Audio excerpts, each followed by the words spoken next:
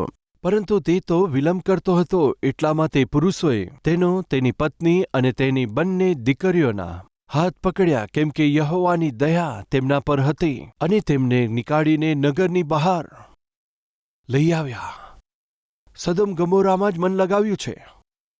ત્યાં આગળ તેમણે જે સ્થાપિત કર્યું છે, અથવા ત્યાં આગળ તેમણે જે ખરીદ્યું છે, તે શું ખરીદ્યું છે, કયા વેપારનું સામ્રાજ્ય બનાવ્યું છે તે આપણે જાણતા નથી, પરંતુ સદોમ અને ગમોરાથી બહાર આવવાનું મન થતું નથી. બળપૂર્વક લોત તેની પત્ની અને બાળકોના હાથ પકડીને જલ્દીથી નગરની બહાર લાવવા પડ્યા. લાવીને તેમને કહ્યું કે જુઓ, પાછું ફરીને જોશો નહીં, તેઓ નગરની બહાર આવી ગયા છે. એકદમથી સદોમ અને ગમોરાની ઉપર પરમેશ્વરે પોતાનો ક્રોધ રેડી દીધો. એકદમથી ત્યાં શું થયું જુઓ. 20મી કલમ. જુઓ કે તે નગર પાસે છે કે ત્યાં હું નાસી જઈ શકું, અને તે નાનું પણ છે, મને ત્યાં નાસી જવા દો. આ રીતે રિક્વેસ્ટ કરી. ઠીક છે, જવા માટે કહ્યું. 23મી કલમ. લોત સુહારમાં પહોંચ્યો ત્યારે પૃથ્વી ઉપર સૂર્યનો ઉદય થયો. ત્યારે યહોવાએ પોતાના તરફથી સદોમ અને ગમોરા ઉપર આકાશમાંથી અગ્નિને ગંધક વરસાવ્યા. તે નગરોને અને સર્વ નીચાણના ભાગને, એ નગરના સર્વ નિવાસીઓને ભૂમિની સર્વ ઉપજ સાથે નષ્ટ કરી નાખ્યું. લોતની પત્ની કે જે પાછળ હતી, તેણે મોં ફેરવીને પાછળ જોયું, અને તે તો ખારનો થાંભલો બની ગઈ. કેટલી પણ પ્રાર્થના કરો, સો લાભ. લોતની પત્નીનું મન સંપૂર્ણ રીતે તે સદોમ ગમોરામાં હતું.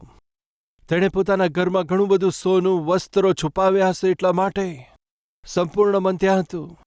લોત, તેની પત્ની, તેની બંને દીકરીઓ બહાર આવ્યા છતાં ઇબ્રાહીમની પત્ની દ્વારા આગ અને ગંધકમાંથી તેમને બચાવવાના હતા, પરંતુ તેમને બચાવવા છતાં, ધ્યાન આપજો, લોત પોતાની પત્નીને અથવા દીકરીઓને આત્મિક બનાવી શક્યા નહોતા.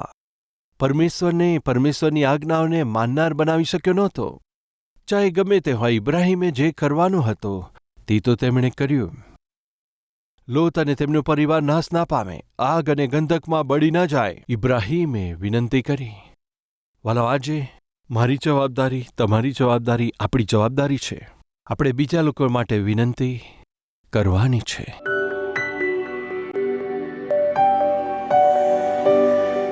મહાન પવિત્ર પ્રેમી પરમેશ્વર પિતા, ઇબ્રાહીમ જેવું મન અમને આપજો પિતા. ઇબ્રાહીમે શાંતિ, સમાધાન ચાહ્યું. તે અન્ય જાતિ મધ્યે રહેતો હતો. ન પોતે અપમાનિત થયો કે ના. એ તો તમારા નામને કોઈ નિંદા થાય એવું જીવન ના જીવ્યા. પ્રભુ, એવું મન અમને પણ આપજો.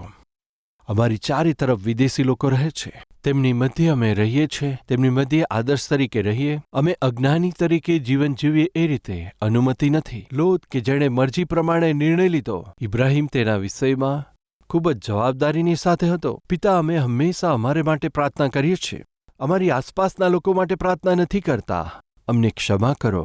સ્વાર્થથી ભરાયેલા જીવનથી અમને છોડાવીને નિસ્વાર્થ અને સાચું જીવન અને આત્મિક જીવન અમને આપજો.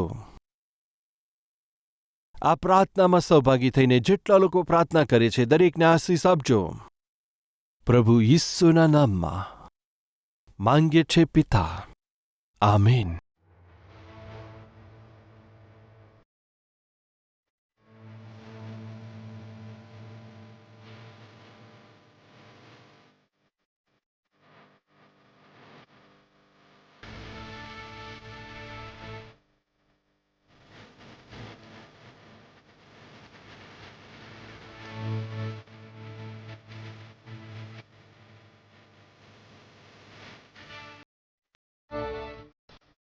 प्रभु में अति प्रिय आप सबको शलोम. अच्छे हैं.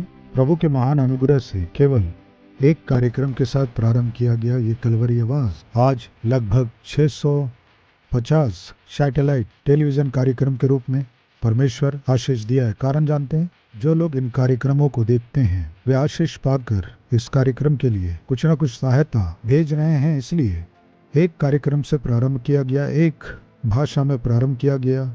कलवरी आवाज आज भारत देश के हर एक राष्ट्र में उनकी बोली जाने वाली भाषा में सुसमाचार को पहुंचा पा रहे हैं। और उतना ही नहीं, लगभग 650 टेलीविजन कार्यक्रमों के द्वारा केवल हमारे ही देश में नहीं, बांग्लादेश में, नेपाल में और पाकिस्तान, अफगानिस्तान, गल्फ कंट्रीज में और श्रीलंका में भी उनकी भाषा में ही प्रभु यीशु मसीह के सुसमाचार को पहुंचा रहे हैं। हर एक जन को उद्धार पाना है तो हर एक जन तक सुसमाचार पहुंचना है। इसीलिए हर एक जन उद्धार पा सकें, यीशु मसीह के सुसमाचार को जगत में फैला सकें, आपकी सहायता चाहिए। आज ये कार्यक्रम आप तक पहुंच सका है और इस कार्यक्रम को आप सुन पा रहे हैं तो किसी ने त्याग के साथ सहायता किया है, इसलिए ये कार्यक्रम आप तक पहुंचा है। किसी की सहायता के द्वारा आप जीवित परमेश्वर के वचन को सुन पा रहे हैं ना।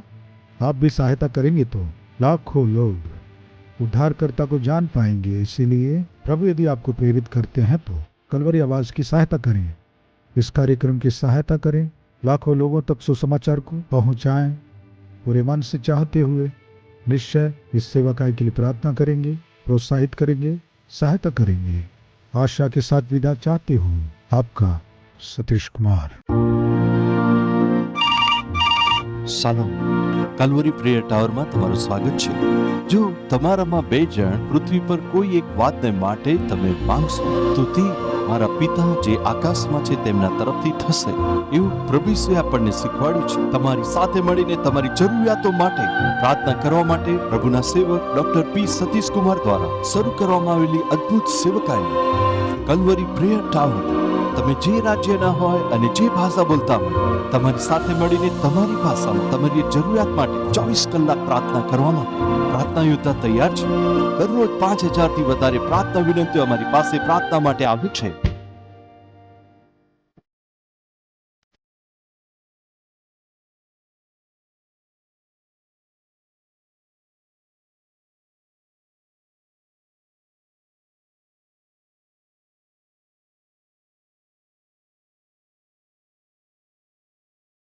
પ્રભુના સેવક પ્રાર્થના કરે છે, પ્રાર્થના યોદ્ધા પ્રાર્થના કરે છે, આખી મંડળી સાથે પ્રાર્થના કરે છે અને પ્રભુ અદ્ભુત કાર્ય કરે છે। જો તમારે કોઈ પ્રાર્થનાની વિનંતી છે તો સ્ક્રીન પર દેખાતા નંબર પર કોલ કરશો। અમારા પ્રાર્થના યોદ્ધા સાથે મળીને પ્રાર્થના કરજો અને ઉત્તર પામો। પ્રાર્થનાની આવશ્યકતા માટે અમને સંપર્ક કરી શકો છો। અમારું address Calvary, post box number 30, Kukatpally, Hyderabad 72।